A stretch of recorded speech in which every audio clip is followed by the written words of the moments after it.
Alright folks, welcome to your solutions manual. Question 1. Which figure contains a pair of parallel lines? Alright, so if you looked at the do now hint, you should be able to answer this one. And let's see if we can do that. So first one up shows that I got two lines going this way, and I got a transversal chopping them up this way. Now here's the dealio. These two angles they give us, 80 degrees and 80 degrees, are both on the exterior. You see that? They're both on the exterior of the two lines. So if they're on the exterior and they're on the same side of the transversal, they should be same side exterior angles. Now if these two lines are parallel, notice my wording.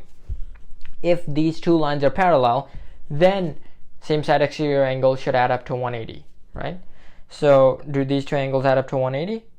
If they do, then these two lines are parallel. So that's the kind of check we do. You know how detectives, do a kind of crime test, a crime check? Did you commit the crime? Let me check your DNA. That's our kind of DNA check. Okay. So now we can add up these two angles and let's see if they add up to 180. That means this is our guy. These two lines are parallel. So let's see. 80 plus 80 gives me 160. That's clearly not 180. So that means, sorry guy, you're out of the game. So choice 1 is not an option because the two angles are not supplementary. They don't add to 180, even though they look like they're same side exterior angles. Let's look at the next choice. Choice 2. Now this one is tempting, right? Like you want to do so much, but you don't have a lot of information. That's the problem.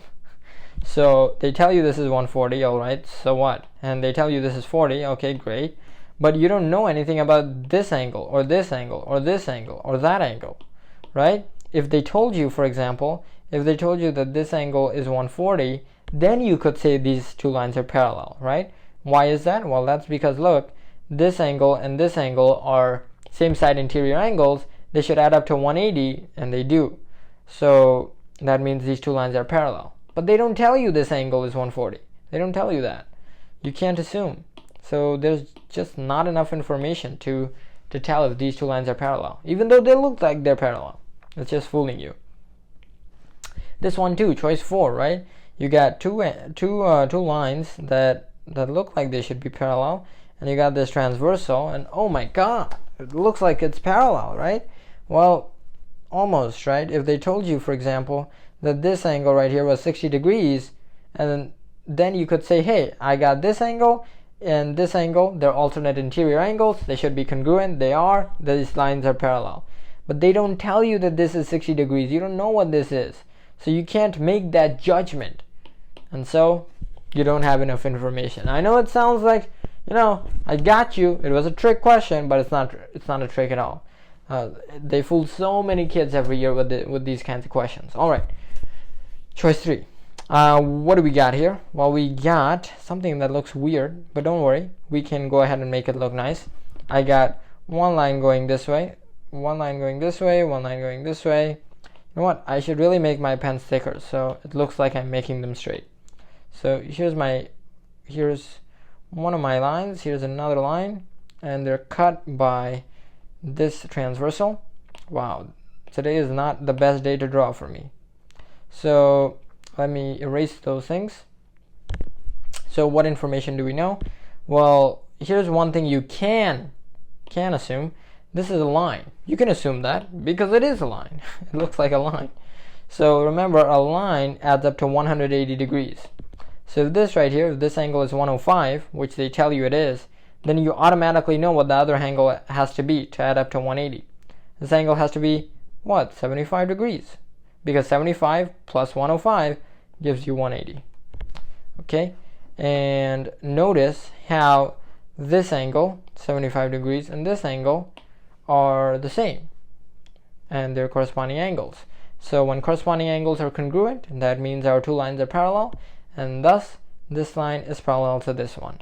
And so our answer choice is 3. Okay, great. So moving on to our next part. Let's see what our next part is. So in the accompanying diagram, angles 1 and 2 are supplementary, which is always true. So I think they made a typo here, by the way. So that's why I added a fifth choice. And the fifth choice was that L is parallel to M. So here's the dealio. You got two angles, right? They give you two angles, angle 1 and 2.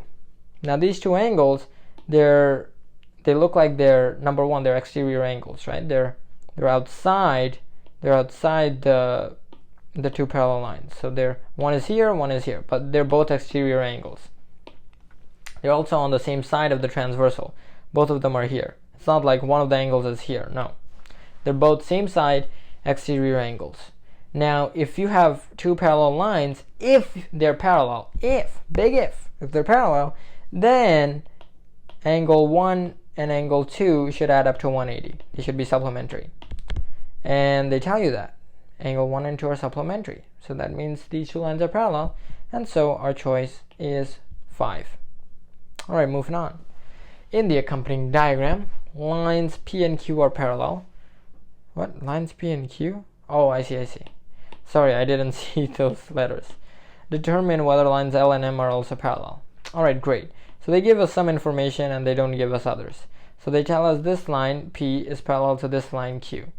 So when they tell you two lines are parallel, you're really powerful, man. That gives you a lot of information. That tells you this angle and this corresponding angle are equal, right? Do you see that? So that means 3x minus 11 and 82 are the same angle. So we can actually set them equal to each other and solve for x. So 3x minus 11 equals 82, 3x equals 93, and so x is equal to 31 degrees. Now that we know what x is, we can just find out what this angle is. So just, oh, did I mess something up? Hopefully not. So I remember I got that x is 31 degrees. So now I'm just going to plug that back into here. So that's going to be 3 times 31 plus 5 degrees. So that's 93 plus 5. And that's, of course, 98 degrees. Now, here's where the dealing gets deals. Look out for these two. They already tell you lines P and Q are parallel, but we want to prove that line L and M are parallel.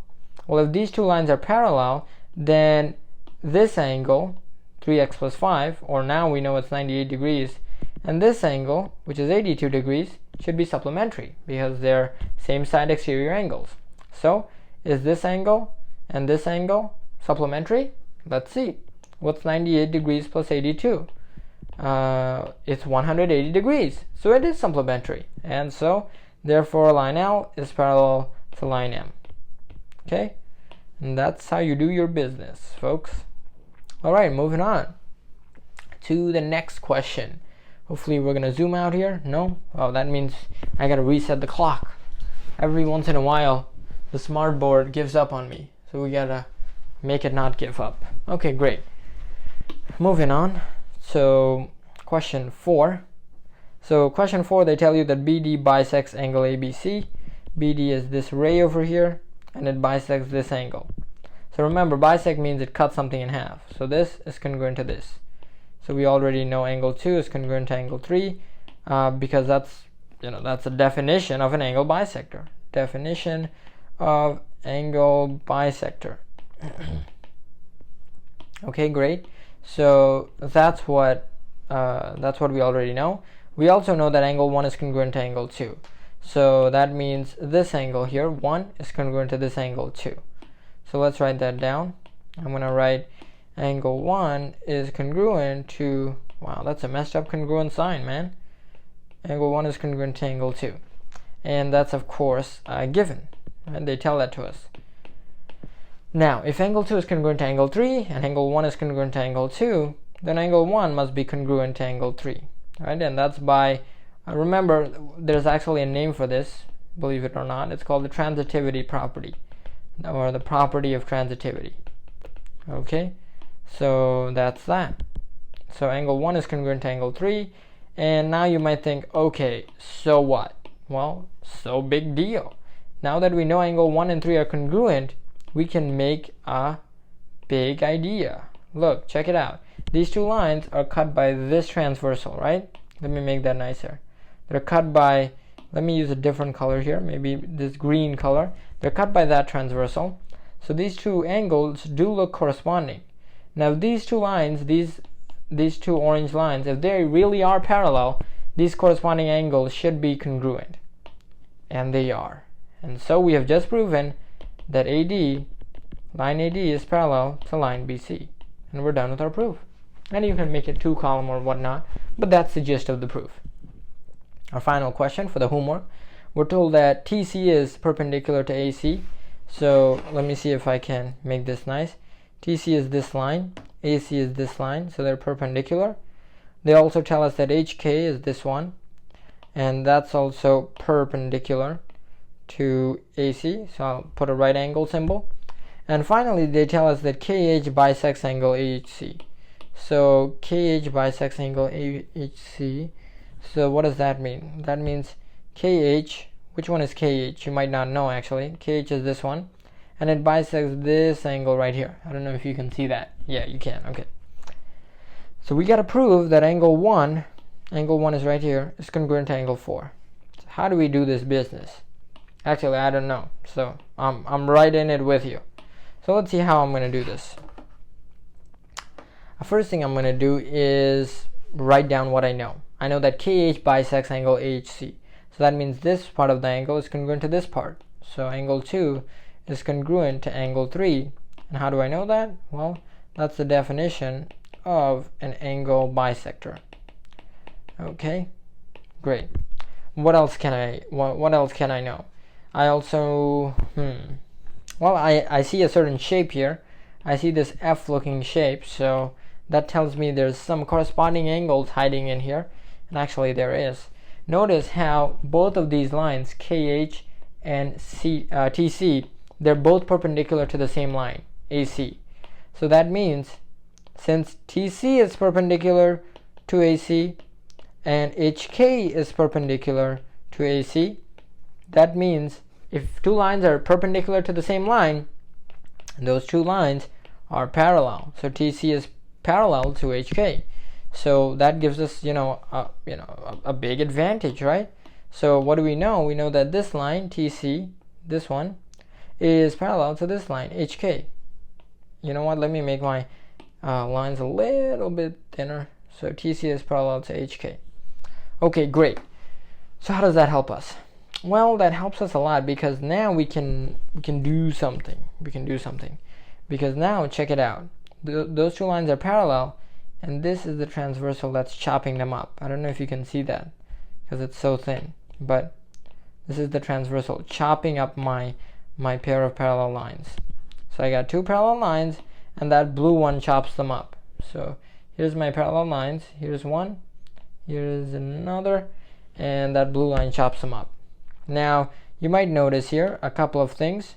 Notice how angle 1 and angle 2 are alternate interior angles. That means they're congruent. So angle 1 is actually congruent to angle 2. Okay, so what? Well, angle 2 is congruent to angle 3, remember? Angle 2 is congruent to angle 3. So that means angle 1 must be congruent to angle 3. Alright, so what, you might say? Well, check it out.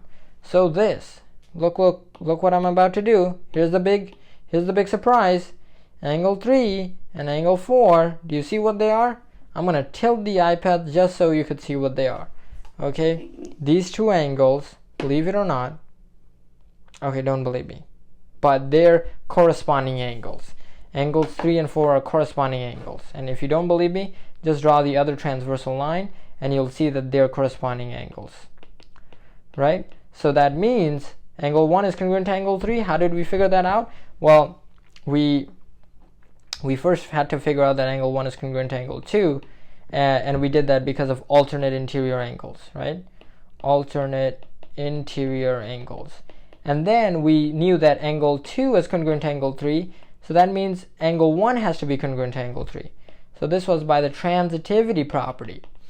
And then finally, we said that angle 3 is congruent to angle 4 because these are corresponding angles formed by a transversal. And now we know that angle 3 is also congruent to angle 1.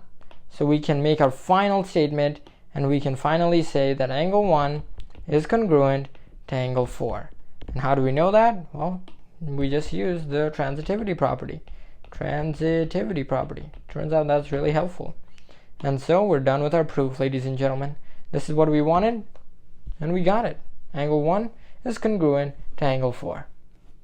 And we're done.